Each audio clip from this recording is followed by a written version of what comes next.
Bom dia, queridos irmãos. Senhor nosso Deus abençoe. Vamos orar.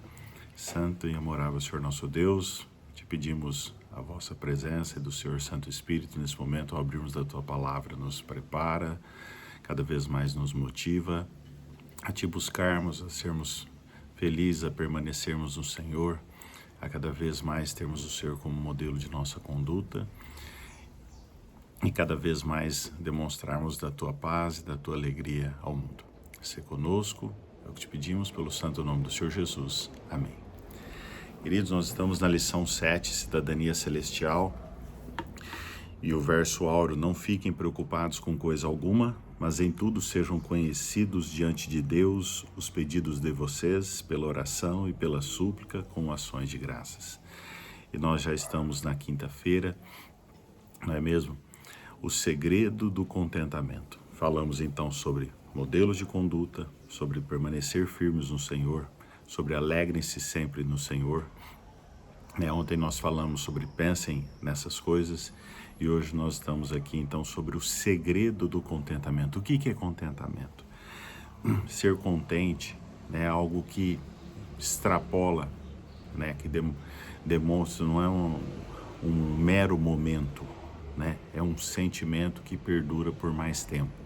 É termos paz, termos alegria, sermos pessoas felizes. Teremos tristezas, decepções, frustrações, sim, com certeza.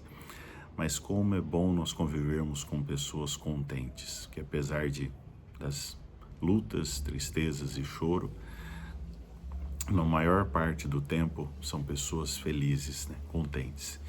E o apóstolo Paulo aqui, inspirado pelo Senhor Espírito Santo, nessa parte final do capítulo 4 aos Filipenses, são 4 capítulos somente, uma epístola pequena, ele encerra a sua carta e assim nós conseguiremos aqui responder a pergunta 7, que pergunta assim: que princípios Paulo revela para viver com alegria e contentamento? Então, alguns princípios, alguns fundamentos, alguns passos que nós precisamos dar para buscarmos essa alegria e contentamento. Quais são esses princípios? Então aqui, Filipenses 4, dos versículos 10 a 13 e o versículo 19. E aqui o subtítulo assim: a gratidão de Paulo para com os filipenses. Por mais que ele tenha exortado, ele tenha repreendido, ele tenha dito algumas palavras duras durante a sua carta, a sua epístola, nesse momento ele demonstra sua gratidão pela fé daquele povo, pela participação na obra do Senhor. E ele diz assim: alegrei-me sobremaneira no Senhor, porque agora, uma vez mais, renovastes a meu favor o vosso cuidado, o qual também já tinhais antes, mas vos faltava oportunidade. Então veja, renovastes a meu favor o vosso cuidado, Na realidade, quando ele fala do vosso cuidado, é que ele estava ali cuidando dos filipenses, e que bom que eles puderam renovar essa aliança, essa relação. Quão bom é estarmos com os irmãos e podermos a cada dia, a cada sábado, poder renovar esses momentos, esse cuidado, essa atenção. E aqui ele disse, faltava oportunidade, por quê? Porque eles não estavam juntos. E foi através dessa carta que eles puderam, então, trocar essas palavras, não é mesmo? Digo isto, versículo 11, não por causa da pobreza, porque aprendi a viver contente em toda e qualquer situação. Vejam, muitas vezes nós nos apegamos a algum detalhe da nossa vida e isso faz com que nós estejamos distantes dos irmãos. E aqui ele até menciona essa questão em relação à sua pobreza, Porque assim, não era possível que ele estivesse lá morando com eles, que ele fosse visitá-los sempre. Havia limitações financeiras também em relação a isso e outros compromissos, de pregação em outras regiões. Mas aqui ele complementa em relação a essa questão dessa falta de recursos, desta pobreza, não é mesmo? Ele diz assim, porque aprendi a viver contente em toda e qualquer situação. Toda e qualquer situação, seja de tristeza, de falta de recursos, né, de uma série de percalços que podem nos afligir, não é mesmo? Tanto sei estar humilhado como também honrado. Veja que já aqui uma outra vertente, né? um outro olhar sobre um outro prisma. Né? De tudo e em todas as circunstâncias, já tenho experiência, tanto de fartura como de fome, assim de abundância como de escassez. E aí o versículo 13 do capítulo 4 de Filipenses, que a gente utiliza tanto, né? Tudo posso naquele que me fortalece. Tudo posso naquele que me fortalece. Tudo posso para qual finalidade? Tudo posso para ganhar dinheiro, para ter recursos, para ser uma pessoa bem-sucedida, para buscar a felicidade terrena? Talvez sim, meus irmãos, mas o foco geral aqui do livro é: tudo posso fazer na obra do Senhor porque Ele me fortalece. Ele me capacita, Ele me prepara para pregar, para cantar, para estudar da Tua Palavra, para compreender a Tua Palavra. E é isso que nós precisamos ter em mente. Este é o foco. Não é que nós temos poder em nós mesmos, não. Nós teremos poder e capacidade para fazer a obra do Senhor, buscando ao Senhor, estudando ao Senhor. Por quê? Porque Ele irá fortalecer a nossa mente, o nosso corpo, todas as nossas capacidades para exercermos importante trabalho. E o versículo 19, ele termina, né, dizendo assim: e o meu Deus, segundo a sua riqueza em glória, há de suprir em Cristo Jesus cada uma de vossas necessidades. Vejam, meus queridos irmãos, aqui não fala que as nossas necessidades serão supridas pelo dinheiro, no mercado, através de uma casa, através de pessoas, através de um casamento, através de um filho e de diversas outras situações. Aqui ele diz, olha, segundo a sua riqueza em glória. O Senhor nosso Deus é dono do mundo, é dono de todas as riquezas materiais, mas, acima de tudo, Ele é o detentor da riqueza em glória. Veja, para estarmos contentes, nós precisamos ser cheios da glória do Senhor Deus. E essa alegria vai fazer com que nós estejamos mais dispostos a servir, a estudar a palavra do Senhor, a sermos luzes, sermos sal para as pessoas. E assim podermos praticar, né, colocar as nossas atividades do nosso dia a dia na nossa vida, através do trabalho, do estudo, da convivência com as pessoas, não é mesmo?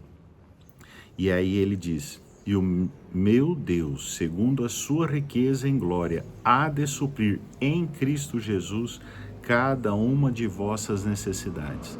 Meus queridos irmãos, se nós temos ao Senhor Jesus Cristo como foco da nossa vida, como o primeiro, como o principal, será que nós vamos nos preocupar conosco ou vamos nos preocupar com a sua obra? Não é mesmo? E isso é muito importante. Por quê? Porque para nós sermos pessoas felizes, contentes, nós precisamos ter o amor e a felicidade dados pelo Senhor Deus. E aí, então, nós temos aqui que nós precisamos nos alegrar e cada vez mais ter cuidado pelos irmãos, nos preocupar com os irmãos, aproveitar cada oportunidade que nós pudermos fazer isso, porque não será sempre que nós teremos essa oportunidade, nos contentarmos com a nossa pobreza material, mas não com a nossa pobreza espiritual.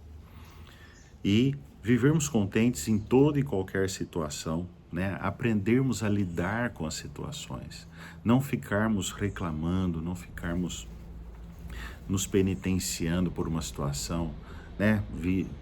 veio um pensamento ruim, vamos orar ao Senhor para retirar aquele pensamento de nós, não é mesmo? E buscar nos fortalecer o nosso trabalho na obra do Senhor, naquele que tudo pode nos fortalecer, não é mesmo? E buscar a riqueza do céu, da glória do Senhor Deus, e buscar acima de tudo o nosso Senhor Jesus Cristo. E aqui nós temos ainda algumas promessas que estão na palavra do Senhor Deus, né? O Salmo 23:1, muito conhecido, né? O Senhor é meu pastor, de nada sentirei falta, porque Ele é o primeiro e o único da nossa vida, e Ele poderá suprir todas as nossas necessidades, né? Como a gente vai ver aqui no próximo versículo, que está aqui, Mateus 6:32, lá no final do Sermão da Montanha, não é mesmo? Onde o Senhor Jesus Cristo diz: não fiquem ansiosos pela sua vida, pelo seu corpo, pelo que vocês irão comer. Mas acima de tudo, buscai primeiro o reino do Senhor Deus. Por quê? O Pai de vocês que está no céu sabe que vocês precisam de todas essas coisas. E Ele sabe e Ele supre. Nós não precisamos ficar ansiosos. Lancem sobre Ele todas as suas necessidades, porque Ele cuida de vocês, tá? No 1 Pedro 5:7. Lance sobre Ele, entregue ao Senhor, se deponha aos pés do Senhor, se ajoelhe, se prostre. E aqui, uma vez mais, né, Filipenses 4:19, o meu Deus suprirá todas as necessidades de vocês de acordo com as suas gloriosas riquezas em Cristo Jesus. Não é mesmo?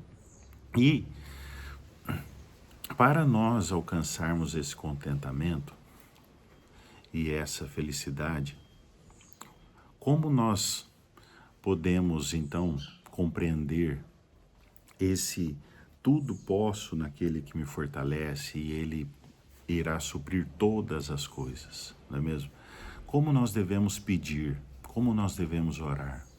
E aqui o autor da lição, inspirado, né, pelo Senhor Espírito Santo, aqui nos traz 7 itens de vários outros que nós podemos pedir para nos ajudar com essa situação. Então, nós podemos pedir, né, que são situações que estão alinhadas com a vontade do Senhor Deus. Nós podemos pedir pela salvação de um ente querido ou um amigo. Nós podemos pedir coragem para compartilhar a fé. Nós podemos pedir perdão quando confessamos e deixamos o pecado para trás. Nós podemos pedir força para obedecer aos mandamentos de Deus. Nós podemos pedir amor por aqueles que nos tratam mal ou nos rejeitam. Nós podemos pedir sabedoria para enfrentar desafios e nós podemos pedir entendimento da verdade na palavra de Deus, assim como vários outros pedidos que nós podemos fazer que também poderão estar alinhados com a vontade do Senhor Deus. Então veja, como é bom nós sabermos o que pedir. Não vamos concentrar os nossos pedidos em coisas materiais e coisas para a nossa vida. Vamos concentrar na vontade do Senhor Deus, o que Ele deseja de nós e também nas pessoas, nos irmãos, nos queridos, naqueles familiares que necessitam de nós. E aqui, a irmã Ellen White, inspirada pelo Senhor Espírito Santo, na meditação E Recebereis Poder do dia 15 de março, ela menciona alguns detalhes para nós buscarmos essa paz, essa felicidade, esse contentamento. E aqui ela nos dá aqui algumas sugestões do que nós podemos evitar. E aqui ela fala assim: o descontentamento consigo mesmo, que induz o mais diligente esforço por maior aperfeiçoamento da mente para mais amplo campo de utilidade, é digno de louvor. Veja, muitas vezes nós temos que evitar o descontentamento. Mas aqui ela vem tratando do seguinte, que nós vamos estar descontentes conosco mesmo, porque não estamos nos esforçando muito bem. Ok, só que qual deve ser o resultado deste descontentamento? Então nós devemos evitar o descontentamento pura e simplesmente. ficarmos frustrados conosco mesmo, nos cobrarmos demais, porque não estamos fazendo e ficarmos por isso mesmo. Não, aqui ela vem e complementa esse descontentamento no sentido de que há uma primeira fase de descontentamento, porque não estamos sendo úteis, mas no segundo estágio, na segunda fase, nós buscamos cada vez mais nos aperfeiçoar. Então nós identificamos o problema, ficamos tristes, frustrados, mas isso faz com que nós tenhamos uma atitude. E essa é a parte que nós devemos orar e buscar ao Senhor para nos dar força e coragem, que isso depende de nós. Então, aqui, ela então diz, olha, quando nós ficamos descontentes conosco mesmo, mas isso está induzindo para um diligente esforço por maior aperfeiçoamento da mente, para um mais amplo campo de utilidade, isso é digno de louvor perante o Senhor. Não é mesmo? Devemos reunir todas as forças para o mais elevado e extenso campo de utilidade. Nós devemos viver para o mundo vindouro, irmãos.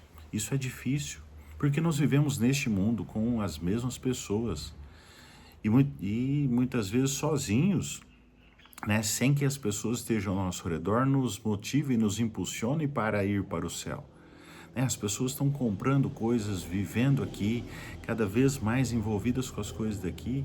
Então, assim, que o Senhor Santo Espírito nos ilumine, abra os nossos olhos, a nossa mente, o nosso entendimento, para enxergarmos o céu e desejarmos ansiosamente cada vez mais viver para esse mundo vindouro.